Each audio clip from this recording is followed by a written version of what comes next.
pessoal, nessa videoaula nós vamos falar de curva de compactação dos solos. Eu já dei uma breve introdução sobre o que é a compactação, né, que é justamente o processo mecânico de reduzir o volume desse solo, né, mais especificamente retirar o volume de ar desse solo e melhorar algumas características mecânicas desse solo, como resistência, impermeabilidade, enfim. Isso é muito importante para algumas construções, né, da engenharia, como pavimentação, barragens, né, até mesmo a compactação das bases para receber as fundações, né, as fundações rasas de edificações. Bom, então nessa aula eu vou mostrar para vocês a construção dessas curvas de compactação e alguns efeitos que alguns elementos trazem, característicos dos solos, né, obviamente, traz a essas curvas, tá? Bom, aqui nós temos a nossa curva de compactação. Um detalhe que é fundamental vocês terem é que a gente vai sempre ter essa curva, né? Parece uma parábola, né? De cabeça para baixo, tá? Esse formato de um sino, né? Podemos dizer assim. Vamos ter esse formato para os diversos solos, né? Ele pode ter um aspecto um pouco diferente, mas vai ter essa característica similar aqui, dessa curvatura, dessa parábola de cabeça para baixo, tá? Vai ser sempre assim. Então, a gente tem um gráfico, né, no qual a gente vai traçar o peso ou a massa específica aparente seco desse solo, e nós vamos traçar aqui na vertical e na horizontal, no eixo X, o teor de umidade, tá? Com esse gráfico, né, com os pontos lançados, a gente tem essa curvatura, tá? E com ela a gente consegue estimar, né, determinar o teor de umidade ótimo e referente a um peso específico aparente seco máximo. Desse gráfico aqui, a gente também consegue observar um ramo seco e um outro que a gente chama de ramo úmido. E nessa aula eu vou explicar essas diferenças, o que isso traz, né, de consequência, tá? Bom, teor de umidade ótimo. Bom, teor de umidade ótimo, ele vai ser, né, obviamente, ele está relacionado com a redução do volume de ar, né, dos vazios desse solo, tá? Ele vai estar relacionado com isso. Como assim? O ótimo vai ser quando a gente atingir uma quantidade de água em que ela vai ocupar o volume sem conseguir mais expulsar totalmente o ar. O que significa isso? A ideia da compactação é retirar esse ar que está incorporado nesse sistema de solo, tá? Então, a gente vai inserindo água, né? A gente vai observar que com a entrada de água, a gente vai ter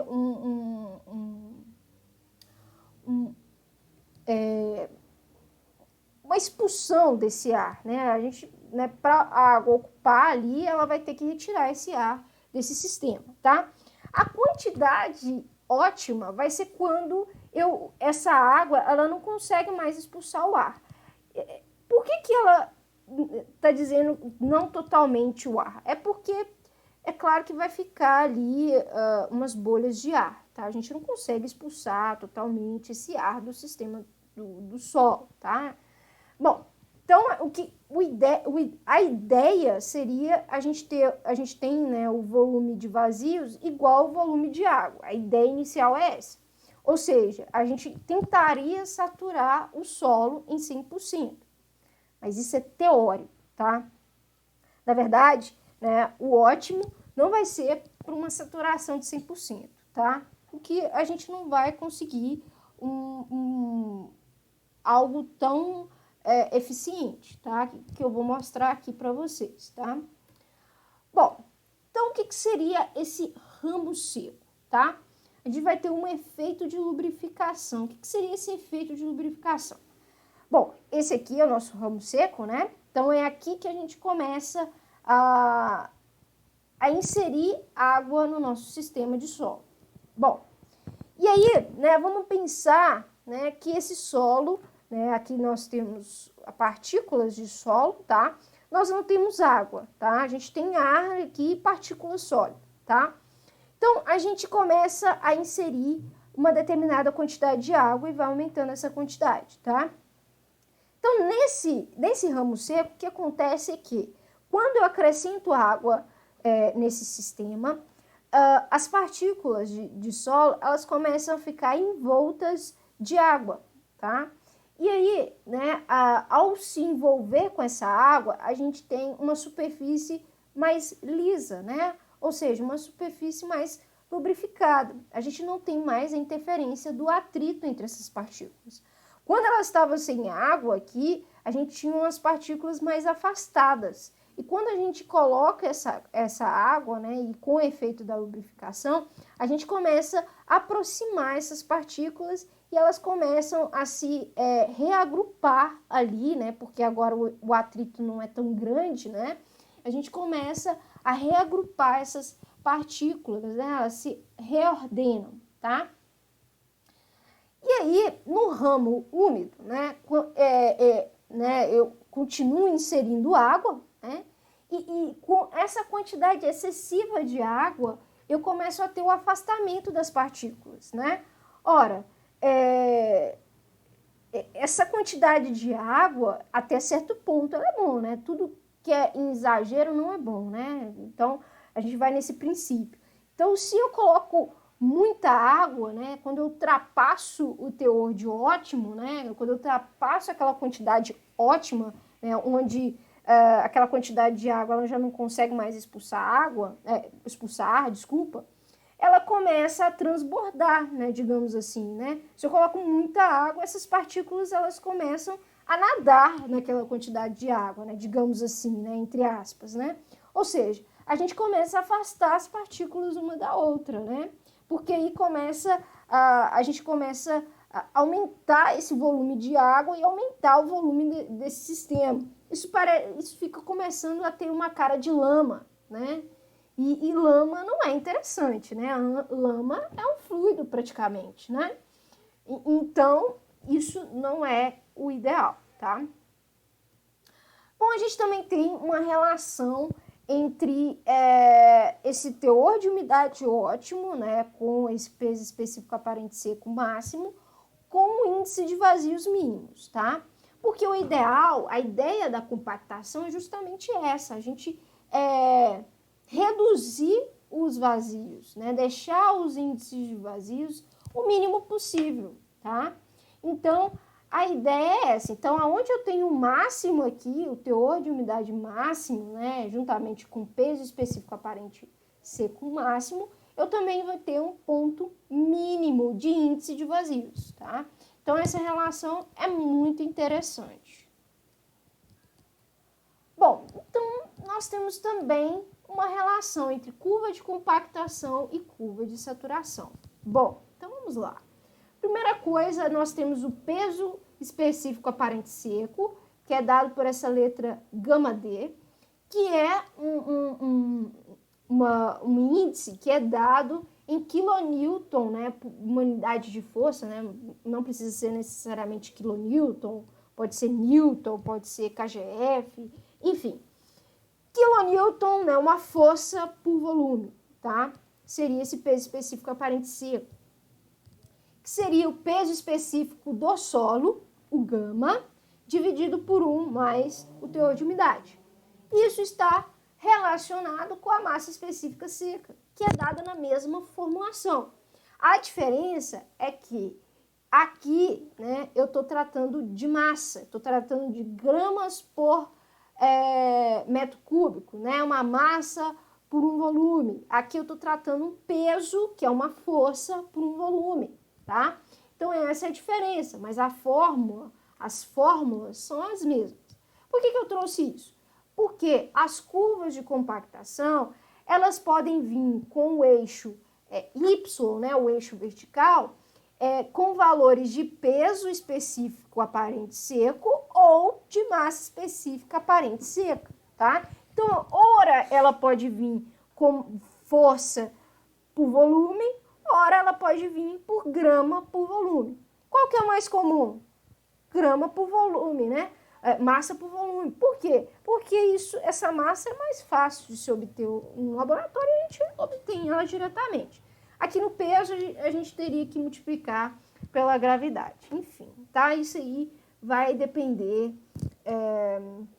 de como vocês querem trabalhar com isso, tá? Bom, então, como que a gente vai relacionar isso com a saturação? Nós temos essa formulação onde a massa específica seca aparente, ela é dada, né, o ρD é dado em função da saturação, né, do S, tá? E aí a gente consegue ter uma relação de ρD com S e traçar o gráfico, tá? Então, ela é que vai dar os pontos da curva de saturação, tá? O solo compactado é um solo não saturado. Isso deve ficar claro para vocês. Como assim não saturado? Bom, eu disse para vocês que o solo ele não alcança a saturação de 100%, né, na compactação. Ela vai ficar ali entre 90% e 100%, tá? E ela também vai seguir uma tendência, né, uma linha que é igual à linha similar às linhas de ótimos, né, de teor de umidade ótimo, daquele gráfico, tá? Então, o que seria isso? Seria justamente essas curvas aqui, ó. Essa curva que está de vermelho são as minhas curvas de saturação. É interessante desenhar essas curvas, né, no gráfico, tá? Lembrando que essas curvas de saturação, elas normalmente ficam à direita, né, da curva de compactação, né? Aqui foram desenhadas 3 curvas, não precisa desenhar as 3, tá? Uma já é suficiente, tá? O ideal é desenhar essa, que é referente a 100%, tá bom? E aí a gente percebe que justamente esse ramo úmido aqui, né, e o teor, o teor máximo, né, ele fica aqui próximo, né, nessa relação, né, de S90 e S100%, tá? Bom, e aqui eu disse sempre traçar, mas não precisa necessariamente, né? Nem todas as curvas de compactação vêm com essa curva de saturação, tá? Mas é sempre interessante colocar essa informação no gráfico, tá? Sempre que for conveniente.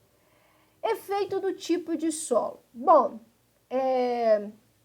o tipo de solo, né? Eu já tinha comentado, né? O tipo do solo, né? O tamanho dessas partículas vão influenciar, sim, na compactação desse solo. E isso a gente consegue visualizar graficamente. Então, a gente consegue visualizar nas curvas de compactação. Então, aqui eu trouxe para vocês as curvas de 3 solos. O solo arenoso, bem graduado, o silt e a argila.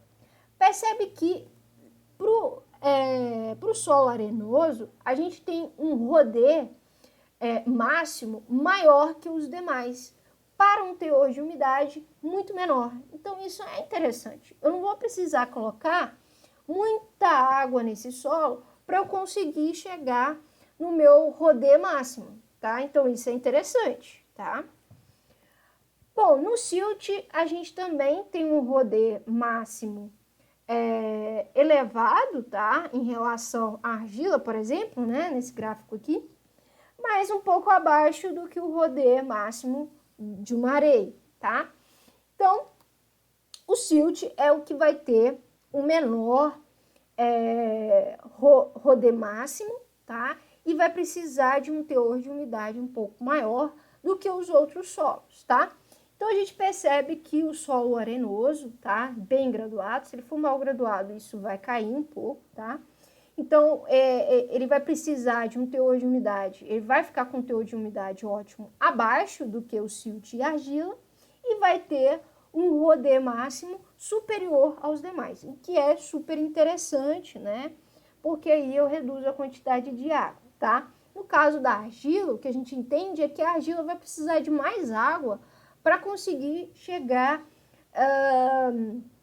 em uma densidade aparente máxima, né? Um ρD máximo. tá? Efeitos da energia de compactação. Também falei, né, em uma videoaula a respeito da energia de compactação, que ela tem um efeito significativo nessa compactação. Foi até o que o Ralph Proctor, né, aferiu na sua teoria de compactação, né? Ele aferiu que teor de umidade, a massa específica aparente seca e a energia de compactação são 3 fatores importantes para a compactação, tá? E aí, nós temos isso também bem evidente nas curvas de compactação.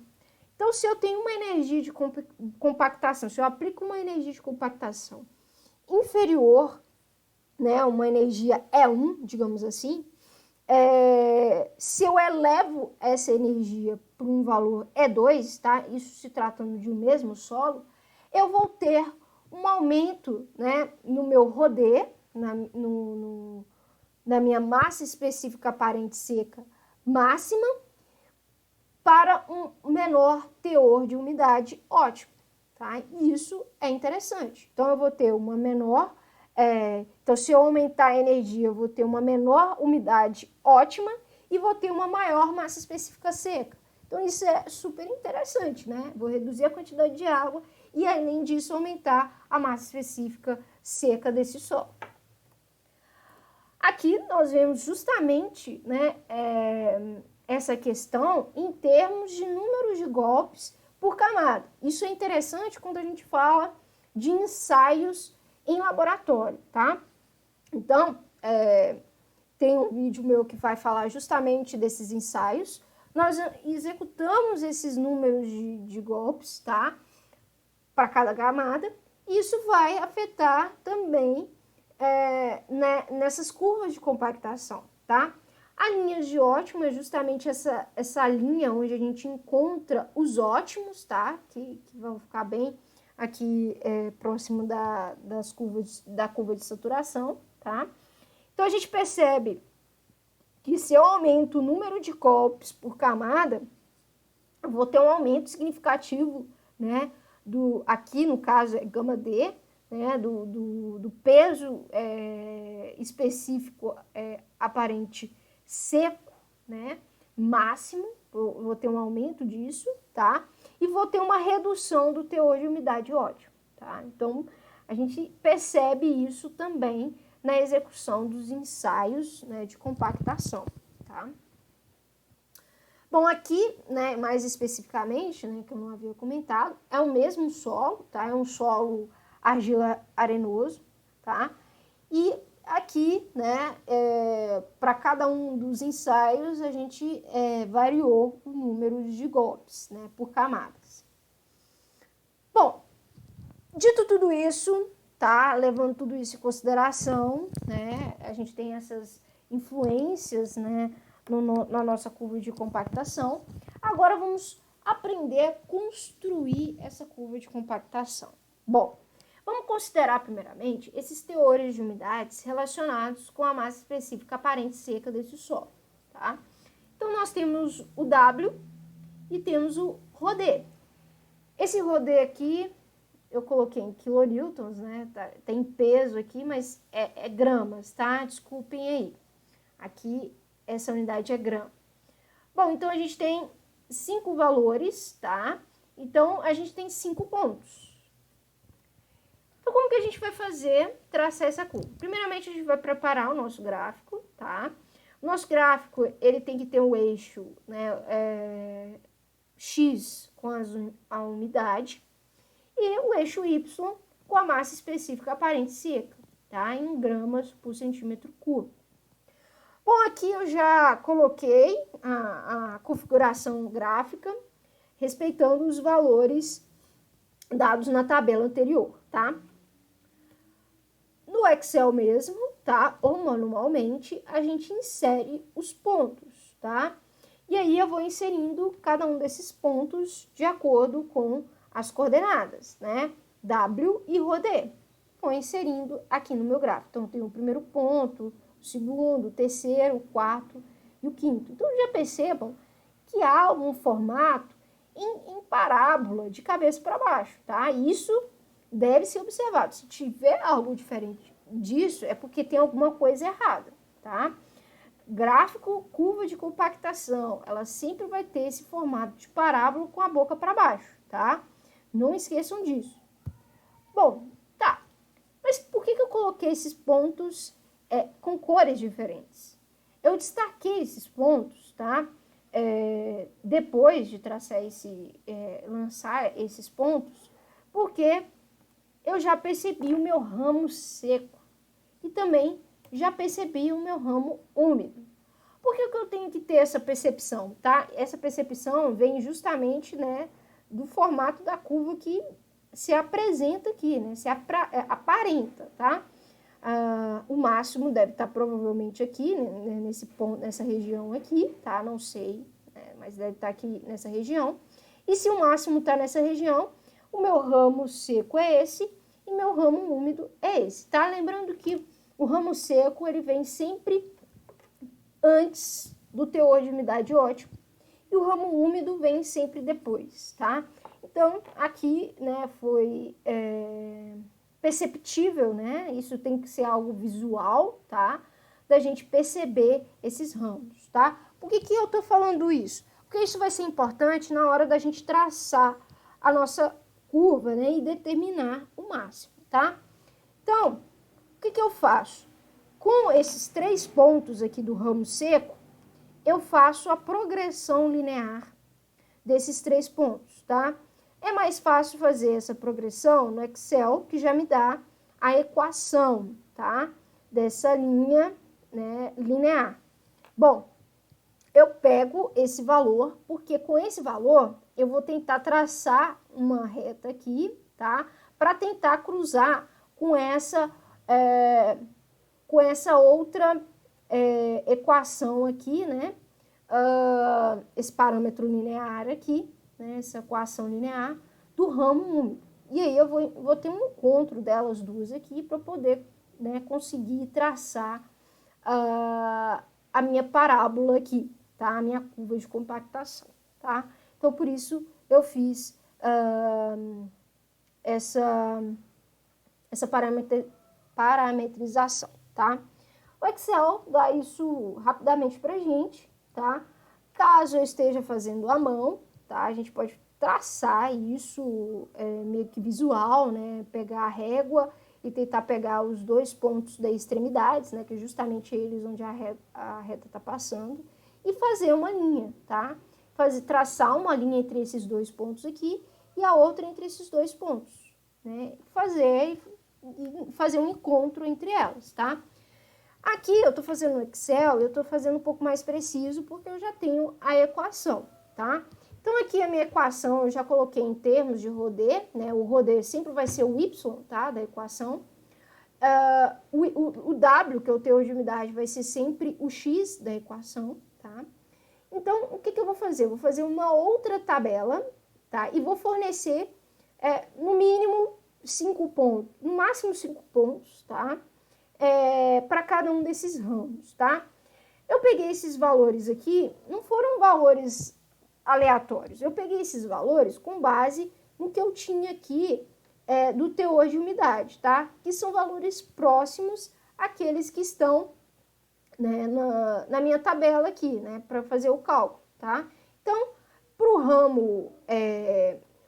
ramo seco, eu peguei o valor de teor de umidade de 0,16, 0,18, 0,2 e 0,22. Por que eu peguei o 0,22? Porque ele vai passar aqui da região onde eu acredito que esteja o teor ótimo. E aí, eu vou ter uma chance das minhas linhas se cruzarem, tá? E no ramo úmido, eu já peguei um valor maior, né? Eu comecei a pegar o valor de teor de umidade em 0,18. 0,18, 0,2, 0,22, 0,24 e 0,26, para eu conseguir abranger esse último ponto aqui dado no início, tá? Então, eu coloquei aqui esses valores, tá? Que eu peguei, né, valores representativos, né, que abrangem os dados que foram fornecidos, e calculei o ρ dele, com base nessa equação aqui, né, de parametrização daqueles pontos no ramo seco, tá? E aí obtive o ρ d, né, referente a esses teores de umidade, tanto no ramo seco quanto no ramo úmido. Com esses dados aqui, eu consigo traçar uma linha, né, uma linha que a gente chama de linhas de tendência, tanto para o ramo seco, tanto quanto para o ramo úmido. Então, isso aqui eu também consigo fazer manualmente utilizando uma régua, tá?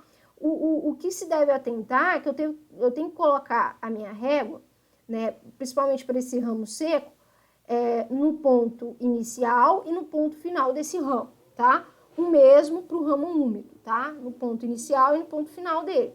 Porque aí eu consigo ter um ponto de encontro entre os dois, tá? E aí, né, aqui eu tentei fazer uma curva, tá? No Excel, vocês vão conseguir ligar esse ponto um no outro com curvas suaves, tá? E aí, com curvas suaves, vai dar uma parábola também. Só que a parábola que dá no Excel, ele não abrange o